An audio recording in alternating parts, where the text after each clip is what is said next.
Hello guys, and welcome to another video for the MTG Noob. Today we're going to be playing Legacy in the Season 1 MOCS tournament. And the deck I've chosen to pilot is the deck that got me here, which is Jund, otherwise known as the very best modern deck in Legacy. And our opening hand is not good, so we're going to mull down to 6 here and see what happens. This hand's great. It's not great, excuse me. We could play any spell we want. We do have Disruption and Thoughtseize and Wasteland, but Dark Confidant has to live. If we lose Dark Confidant, we are kind of screwed here, because not only is Dark Confidant our only threat, it's our only source of additional cards. And I don't think mulling down to 5 is going to be any better. Like, if you take away any of these lands and kept the Thoughtseize, Dark Confidant, Wasteland hand at 5, we'd be very happy with it. So we're going to just keep this and see how it goes. Okay, we're not going to mull this.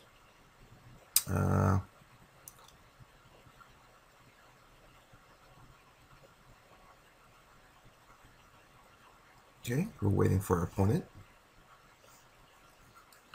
Okay, Thoughtseize. He shows us, looks like we're playing against Esper Stoneblade, an STP, Lingering Souls, Snapcaster, and the Stoneforge Mystic hand. Those are incredible. But since our hand is very unfortunate right now, we don't really have anything. I think we're going to have to get rid of the STP here, or Swords to Plowshares. I would love to get rid of the Stoneforge Mystic there, but I think we need to have the Confidant live.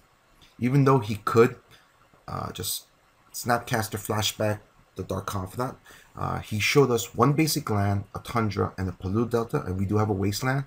So hopefully he'll play the Polluted Delta, get a non-basic land, and we could just waste it away. And keep him off 3 mana long enough that we could get some cards with the Dark Confidant. But that's the play, and I think that's the card we're going to be choosing. Alright, we're going to pass.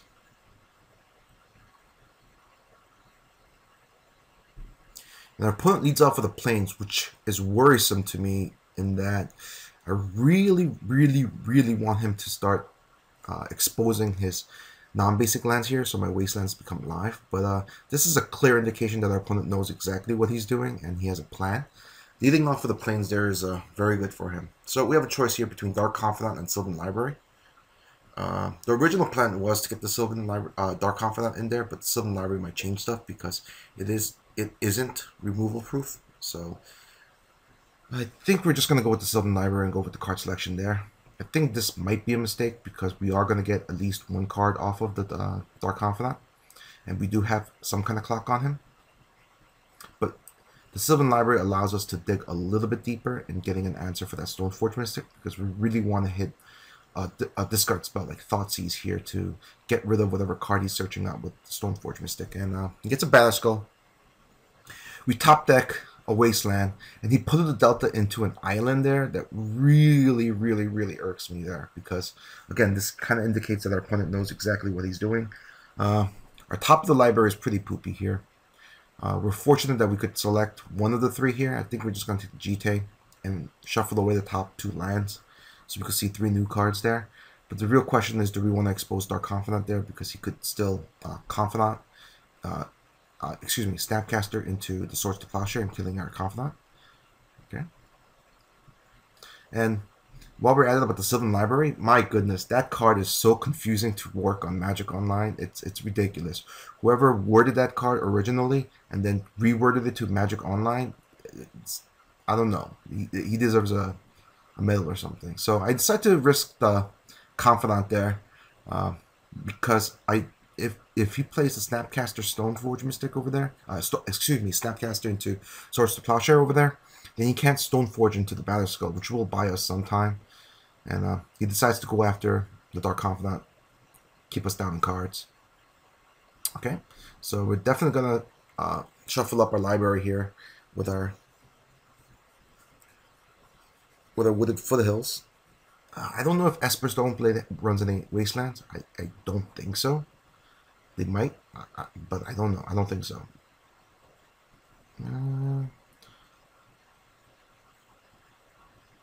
Yeah, we already risked dual lands here, so I think we're going to have to keep on going with the dual land plan here. Let's see how the top of our library rewards us. Rewards us with a Liliana. It's not that bad. Let's see, 2 more cards. Ooh, so this is really good here.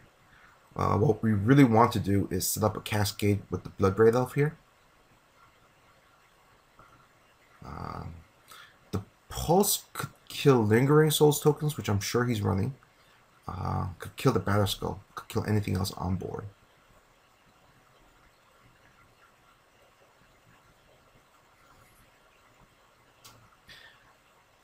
So I think the play here is to put the Pulse Liliana, I believe, on top. Play the Wasteland into play the Bloodbraid Elf, and Bloodbraid into one of the 2/3 drops. I think it's going to be Liliana here, because I think the Maelstrom Pulse is a little bit too versatile, and I think I want to keep the Bloodbraid Elf on defense to save it, because I really want Liliana's plus and minus abilities to be very effective in the game, and I'm not really fearing Lingering Souls, so I really want to plus Liliana there.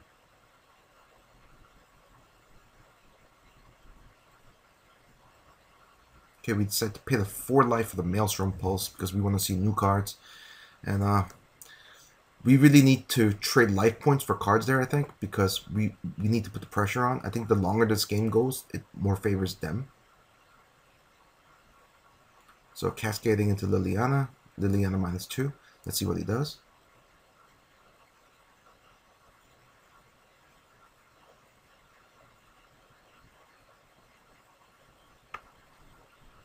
He gets rid of the Snapcaster, which is, I wouldn't say surprising, because he can't cheat into play the Batterskull and any other equipment if he takes away the Stoneforge Mystic. But I really thought he was going to get rid of the Stoneforge Mystic over there and attack into my Liliana, force a trade with the Bloodbraid. But I'm very happy with this, because now I could, if nothing happens, equip up Jite into a Stoneforge and attack. That will get rid of the Batterskull token. But if he chooses to flash it in and block, but he gets a Stoneforge into another Jite there, which is unfortunate, because I thought Jite was going to be big plan. It was a big part of our plan to win the game there. We are fortunate enough to get the Tarmogoyf there. And hit another Tarmogoyf over here. Tarmogoyfs are big enough now that they're going to be able to block the Batterskull indefinitely, but it's not going to be big enough to block Batterskull and Jite. So what I think is going to have to happen here is we're going to have to play Goyf and play the Jite and just pass. And if he plays Jite, just Legend Roll both out and have a Bloodbraid Tarmogoyf versus 2 Stoneforge Mystic standoff here. The other question is, do I want to pay some life here? We are at 14, which is nice. Being that to 10, I don't think it's too big of a deal. But we really want to see more cards. We could shuffle away if we get the Verdant Catacombs. We got the Tarmogoyfs. We have stuff. We have options.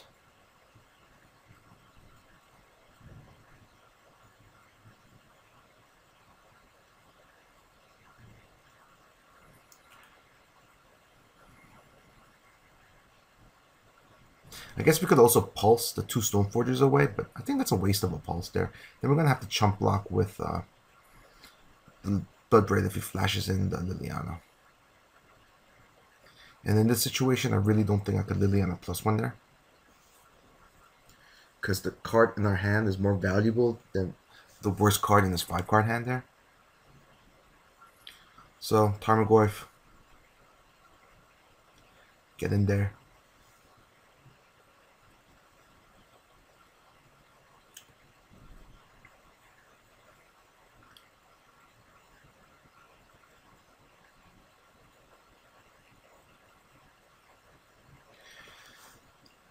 Yep, gets a Batterskull there. It's pretty expected.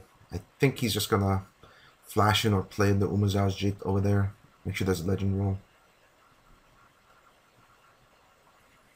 I really feel like he ripped the second Stoneforge Mystic there. If he didn't, I think he would have sacrificed that original Stoneforge Mystic.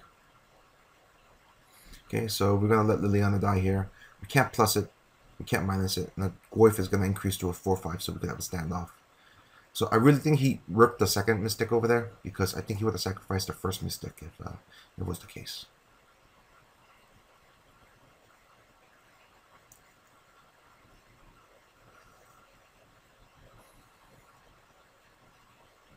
So we know at least we're going to be getting a Goyf.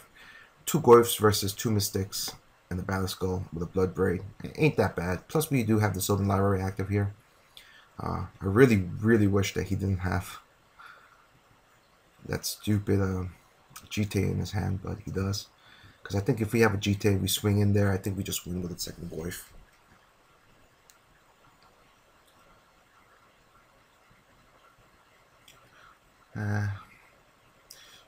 Paying the 4 life here just to see new cards off of the Tarmogoyf. Excuse me. The Verdant Catacombs. And then he Vendilion clicks us there, which is devastating. Because now he gets our second Goyf. He has a flyer in the air that's going to put a lot of pressure on us. So we're going to have Pulse. Nothing. It's just...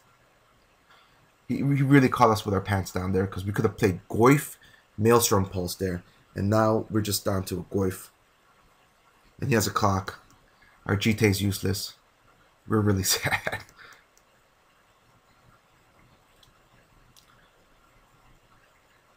So we top deck the Verdant Catacombs. We didn't want to pay life to see. At least we're going to see new cards off of the Sylvan Library here. Player second Goyf. I'm gonna equip up the GTA to one of my dudes just to force him to flash into GTA, I guess.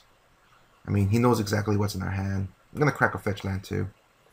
This might be a mistake because it does lower our clock by 1 full turn.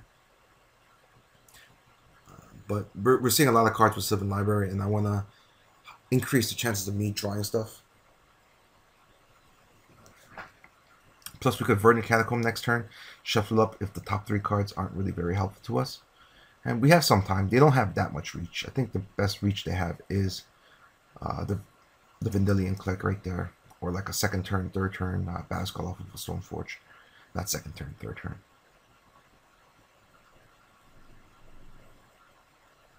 Okay, Lingering Souls. Devastating, especially since he got rid of the Maelstrom Pulse there. Without the 6, we pretty much need hit like a Blood Braid into a removal spell Cascade. We don't get there. If he gets his 5th land, plays it, he could equip the Battle Skull into one of his flyers and just get there too, ending our game that turn. So we're in pretty bad shape here.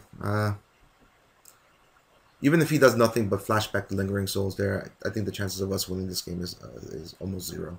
But, you know, we have to give our opponents a chance to be bad players.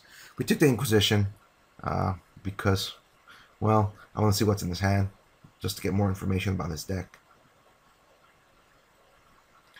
Snapcaster Force of Will, so even if we like got a Blood Braid into an Abrupt Decay or Lightning Bolt, it wouldn't help too much because he did have a Force of Will in case something went really wrong. He couldn't counter the Abrupt Decay, but, you know, could counter other stuff. We can't even attack back there because he has a Battle Skull, other stuff too. I mean, we're just in terrible shape here. So we go down to 1. Pretty much waving the white flag here.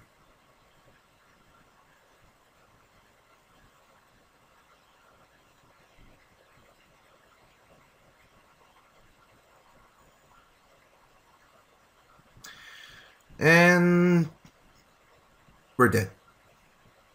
So here, I think I'm just going to keep the Thoughtseize, just to Thoughtseize him, see an additional card in his deck.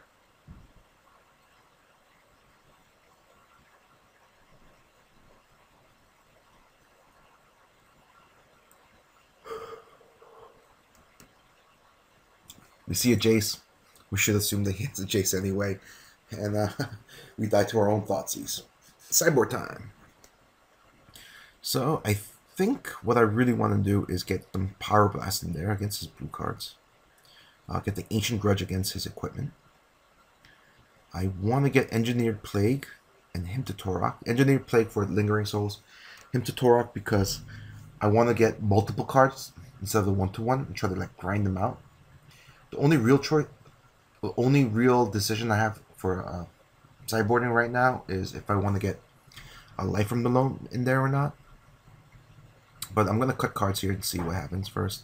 I'm going to cut some Lilianas. They're not really that spectacular against him. I'm not sure about the pulse since we're going to have so much removal. I think the pulse might be good. I don't know if I want to cut the pulse though. And the lightning bolts don't seem too fantastic against him because his early drops are stone forges, and getting the equipment is the real key part, not the Stoneforge Mystic itself. And he has tokens and snapcasters. Those aren't really that important. Okay, we need to fit in the engineered plagues. Sideboarding Legacy is very difficult. I don't know if it's because I'm very unfamiliar with the format itself. This is like my second Legacy tournament in like God knows how many years.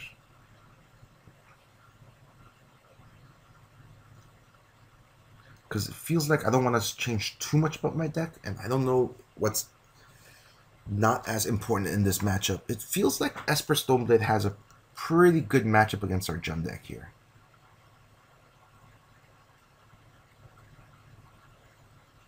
I think I want to get rid of the Inquisition here. I think the more powerful spells in his hands are higher than the casting cost of the stuff that I can select with Inquisition. And I have a feeling that he's going to run a lot of Graveyard Hate. So I want to get rid of like a Tarmogoyf maybe. The Goyfs are so good at racing. That's like the only way we could put a clock on. But I think our opponent fears our Dark Confidants more, even our Deathrite Shamans more. So I didn't know what to cut, so I think I'm just gonna take a Liliana out there and see what happens.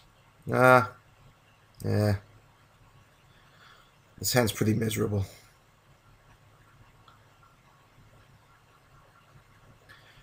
I think that's a mistake keeping it. I see a Deathrite Shaman as our only threat, a removal spell in Abrupt Decay, and I am correct for Disruption. I probably should have mulled this. I think this was a pretty greedy keep. I know we had 4 lands here to take whatever spells we do top deck, but this really doesn't put any pressure on our opponent. Mulligans. We're going to lead off with Deathrite Shaman and just hope it lives.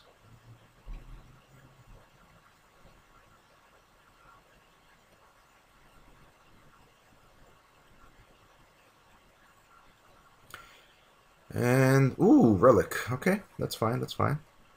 Kind of neuters our Deathrite Shaman a little bit, but we could get the beats in. Since we have a backup fetch land, I don't mind exposing another fetch land to his Relic. Especially since we're going to have a Hymn to Torak here.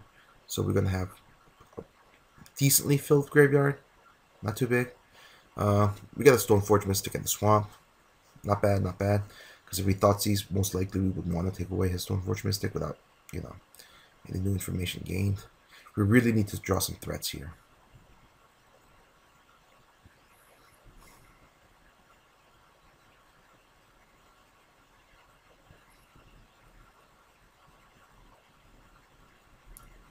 The looseness of this keep is being felt here right now because we have no action. Abrupt Decays are pretty miserable against Relics because it's just exile our graveyards and draw a card anyway. We're gonna just play our fetch lands here just to lower the land count in our deck. And I think what I want to do is just pass and like drain them or gain life, depending what he wants to do with the Relic. So he targets himself, and I think he's fearing that we're going to accelerate our mana into him. So, or I don't know, maybe he really wants to get rid of the Stoneforge Mystic in his graveyard so we can't gain life. If he targets us, we were definitely going to crack the fetch and protect our Hymn to Torak so we could deal damage to him.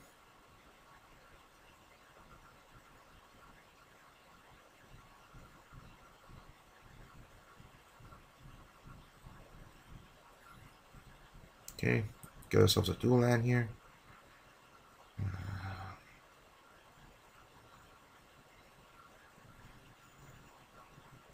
I could have gotten to him. I think I should have just gotten to him there.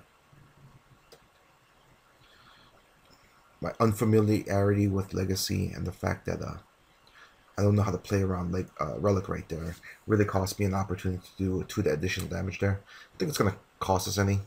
Us top decking Abrupt Decays and Deathbred Shamans while he has an active Relic is costing us. Like I would love if like one of those cards were a Dark Confidant or even a Liliana or something like that, but it's not. So at least we're not dying. The fact that he's cracking his Fetch Land's main deck now, and playing a land, makes me think that he's gonna Jace the Mind Sculptor us out here, which is pretty bad, really bad. But at least if he taps out all 4 of his mana, then we could just Abrupt Decay his Relic away and start playing with the graveyards with our Deathrite Shaman. So here comes. Oh nope. Hardcast Leyline of Sanctity. That's fine with us. We had no disruption there. So let's take this opportunity to get rid of his Abrupt Decays. Hopefully we'll draw some more gas.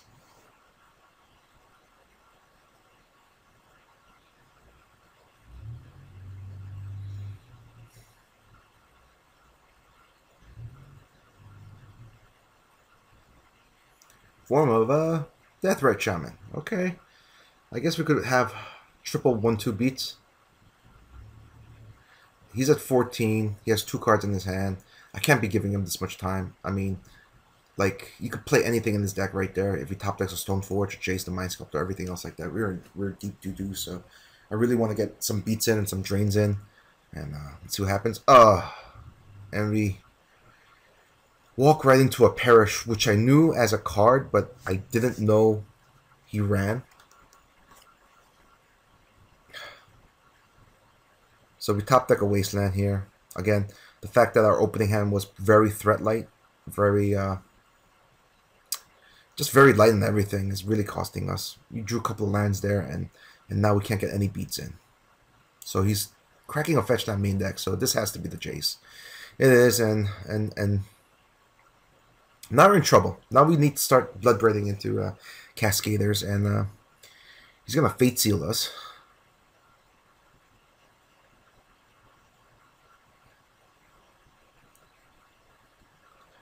Okay, so we need to rip gas. Okay. No, we can't even bolt the Jace away. How awkward. I don't think he's Fate Sealing, actually. I think he's just drawing 3, discarding 2. Yeah, I don't see us winning this game here. We are not long for this world, my friends. Alright, GT. Let's bring you out and hopefully get something to equip you with. Because that's gonna help against Lingering Souls. Brainstorm every turn is pretty powerful.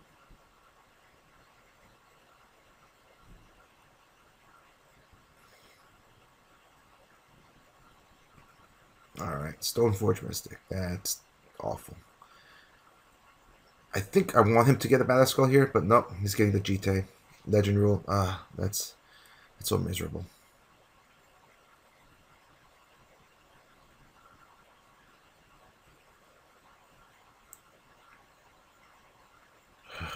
Alright, we're drawing blanks here. I think I want to bolt away the Stoneforge Mystic there. Just to save a damage. Have a 4-turn clock instead of a 3-turn clock. Yeah, sure. Inquisition doesn't really hurt us. Whatever he doesn't take, we're going to use.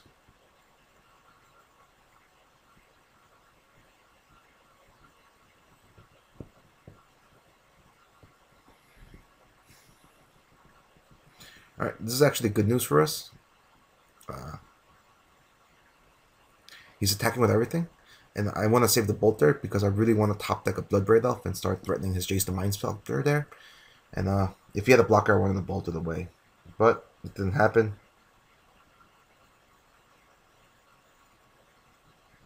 Another fetch land. Miserable. Just the worst. The Brainstorm doesn't really dig him too much deeper since he doesn't have a shuffle effect yet. So he's seeing a lot of the same cards over and over again. Hopefully they're just blanks.